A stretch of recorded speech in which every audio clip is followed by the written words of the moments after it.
দিন ভোর থেকে রাত্রি অবধি সহস্র সিঁড়ি দাপড়িয়ে বেড়াই, যেখানে আমার সহস্র স্মৃতি, অমলিনতা লুকানো, সহস্র ব্যথা প্রতি সিঁড়ির দাপে দাপে লেখা। আমার প্রথম কথা ইট পাথরের গড়া এই সিঁড়ির সাথে। আমার প্রথম কথা হয় বড়লোকের কেনা টুকরো কতগুলো পাথরের সাথে।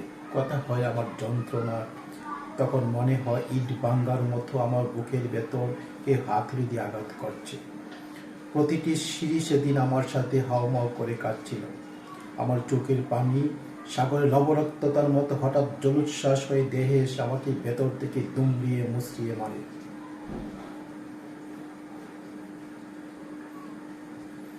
আমাকে মনে করিয়ে দিয়ে আমার বাবার দ্বিতীয় বিয়ে করার স্বপ্ন মায়ের কথা। তখন আমার চোখের সামনে ভেসে ওঠে মায়ের লাঠির প্রহার, তার প্রহসন, প্রতিভক্ত না খেয়ে চলা, জামা কাপড় না পাওয়া, বাবার নির্লিপ্ততা।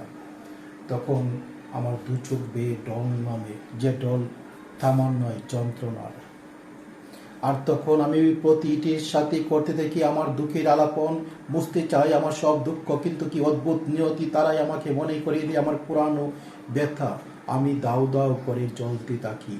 আর তখনই আমার সম্মুখে দেখি অদ্ভুত বিভৎস এক কায়া হয়ে দাঁড়িয়েছে আমার বাবা।